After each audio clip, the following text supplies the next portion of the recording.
Okay, everybody, welcome back to the Lachtech Musar podcast. We continue with the Pele Yoeitz. We are on page 274 in the art scroll. We are on day 108 of Hachzik. Now we are going to shift into a new sugya, the sugya of Batala, a new Inyan. An Inyan with which, unfortunately, many of us are all too familiar with. Batala, wasting time, idling, as it's called.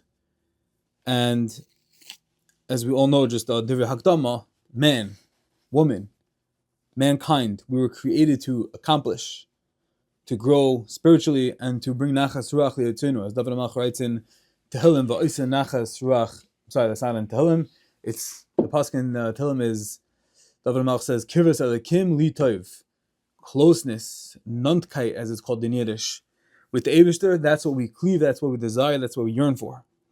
And where the Pele Yoeitz is going to discuss the not just setback, but it's a complete contradiction to everything we live for, everything we stand for, when one wastes time, because this world is transient. The clock every second is ticking. So if you're watching this, that's a good thing. You can always watch the clock and see that every single second we are invested in eternity. We're invested in Eitzach Netzachim. We're invested in bringing Hashem Nachas Ruach, and it's Gevaldik. But when we turn this off, when the shir ends, and the next thing, we're up to the next step of the day, we want to make sure that we are mevatel as least as possible. It's probably one of the greatest challenges, if not the greatest. Not wasting time, especially in the life, in the century, in the dar we live in, with phones, with WhatsApp, with statuses, with all the distractions of technology. We're busy, we have schedules, and it's so easy to get caught up. Everyone, myself included, we all are, to an extent, some more than others, but we are targets, we are prey to this global, this national issue of Batala, and hopefully with the words of the Pele Yoeitz, we can fortify ourselves, we can uplift, we can inspire ourselves, hopefully, even if it's just for a little bit, but to know the knowledge. We're going to be on this just for a little bit, but hopefully it will have a lot of impact and impression. Says the Pele Yoeitz, Batala hi ra'a chayla. Idling is a sickening evil, a terrible habit into which a person can become ensnared, engulfed. You can get just sucked into. Furthermore, one who sits idly is deemed a mocker because he belittles the tremendous word of Torah, because he knows the schar of Torah, he knows that there's nothing more important than Torah, and he's being mevatel, so it comes out. 1 + 1 = 2. 1, the fact that he's being mevatel, plus 1, the other fact that he knows, which is that Torah is the most important thing, equals 2, equals he doesn't care that Torah is the most important thing, and he's turning the other way. He's letting himself get swept away with the lure of Batala. He becomes a mocker. He becomes one who is completely mocking, literally mocking the Torah, its schar, its effect, eternity, real things. Says the Pele Yoeitz, it can be compared to one who is told, count golden coins from the king's treasury, and all that you count shall be yours. That's what the Eibishter tells us. When you chaparayim, do Torah mitzvahs k'mas chasadim, Hashem says, I'm opening up the Yoeitzer Tov of reward, of schar. But instead of chapping around, running after the gold, after the coins, after every opportunity to amass wealth, instead he goes and is mevatel and doesn't go after those coins. He's mocking it. He's mocking it. He's showing that it's not important to him by being involved in everything that's not important. And know that the greatest way possible to bring Nachas Ruach Liyotzinu is through Torah HaKadosh, through learning Torah, through not being mevatel and applying, learning, dedicating, amassing wealth in Torah. It's kedai to say over. It's a well-known, it's a pretty famous Maisa, the Maisa with the Mir Rosh Hashiva, the great Shmuel Birnbaum. Famous Maisa, the story goes that on January 1st, 1949, the SS General MC Meigs carried the Bachrim from Mir to Shanghai, across the Pacific Ocean to America. And as they were coming to the port of San Francisco, there's the famous Golden Gate Bridge, and all the Bachim were very excited. They heard about this big Golden Gate Bridge, and they were excited to see, experience. They were at the Golden Gate Bridge. And all the Bachim, the Mir Bachim, they were used to poverty and have seen anything as beautiful, as grand, as just literally breathtaking as this Golden Gate Bridge. And they're finally here, these Lithuanian refugees that have gone through the war, that have gone through Mamish Gehenim over these years. And they're all running up to the deck of the boat, and they're looking, and they're mesmerized, and they're puzzled, and they just can't take it in. And they say, wow, look at this Golden Gate Bridge. And they remember that one of the Bachrim on the bottom deck, they left behind. He was absorbed in his learning, but they figured they should go tell him to go look as we pass the Golden Gate Bridge. And they run down, and they see that Bacher. And that Bacher was none other than Shmuel Birnbaum, the Mir Rosh Hashiva. And they said, Shmuel, come up to the Golden Gate Bridge, come up to the deck. You're going to miss out on this sight. You're going to miss out on this opportunity to see the Golden Gate Bridge. It's literally a once-in-a-lifetime opportunity. To which Reb Shmuel profoundly responded. And he said, you're telling me that there's a once-in-a-lifetime opportunity to see the Golden Gate Bridge. But let me tell you something back. There's a once-in-a-lifetime opportunity that while I'm absorbed in the Sugya, when I'm learning the Shev Shemaitza, when I'm learning the Gemara, the Taisus, I have a once-in-a-lifetime opportunity to not see the Golden Gate Bridge. That was his response to what the Bachrim were telling him. I will only have one opportunity in life while everyone else is going to see the Golden Gate Bridge, where I can stay absorbed, ligging and learning, living the Sugya. Nachal Gemara, I think it was the Shev Shemaitza that he was learning. Says the Pele Yoeitz, based on Chazal, there's no greater nachas ruach of learning Torah.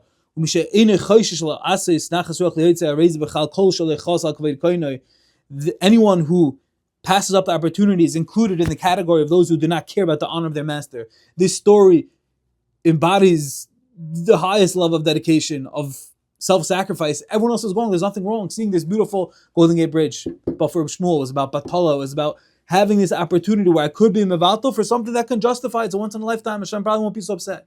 But he said there's something much more important. There's coins. Hashem is saying, the coins are now, the machine is broken, they're all coming out, because all the Bachim are gone, the schar. There's so much more. Come Chaparain. And Shmuel was able to stay focused. He was able to stay resolute on the true Golden Gate, on the true golden ticket to his Olam Haba, to his Nitzchis. That's what Torah is about. That's what staying away from Batala is all about. Woe is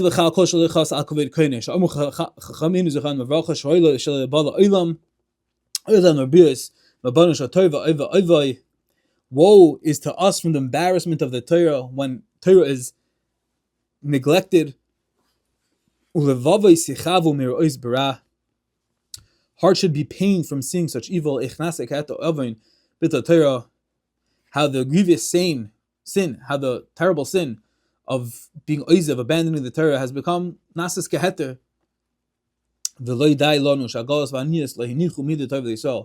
It's not enough that galus, which is so widespread, has left us poor.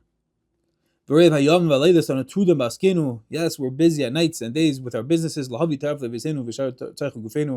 Yes, we need to go out and we need to bring sustenance and parnasa for our families, for our physical needs. But says the Pele Yoeitz, is that an ends or is that a means? And if all of this, parnasa and taking care of our guf, if that becomes the ends and it's not merely a means, that's an issue. We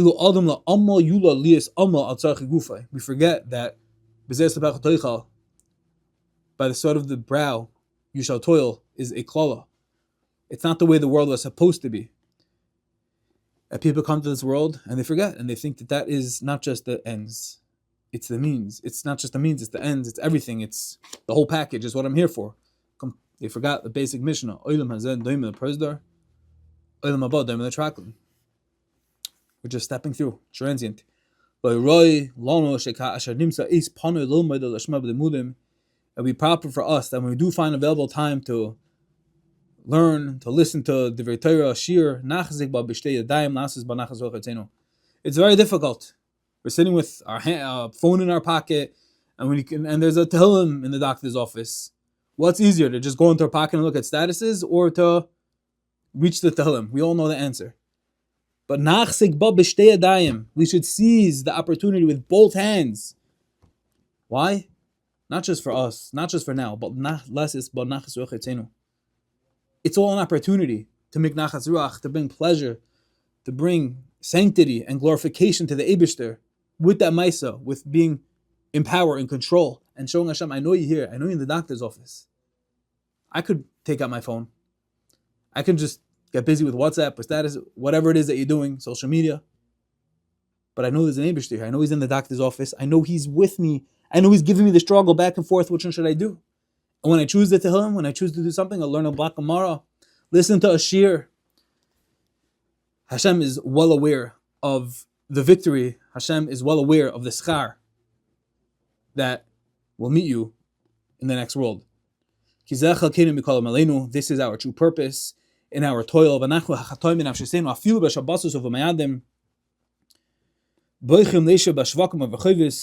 Even on Shabbos, and Yontif, instead of going after spiritual needs and pursuits and learning and davening, we slack off and we choose to sit idly in the streets and thoroughfares, schmoozing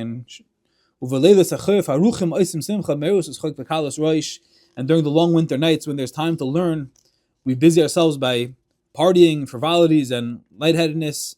And instead of going out and learning a night seder, we go and we are just mevatel.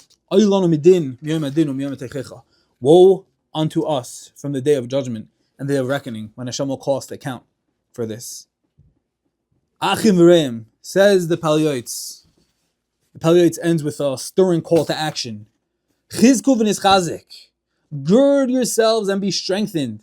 V'nachus al kavod keninu v'lamshenu, and let us be heedful of the honor of the Rebbeinu Shalom and reaffirm the essence of our very lives. So we do not destroy ourselves willfully. Says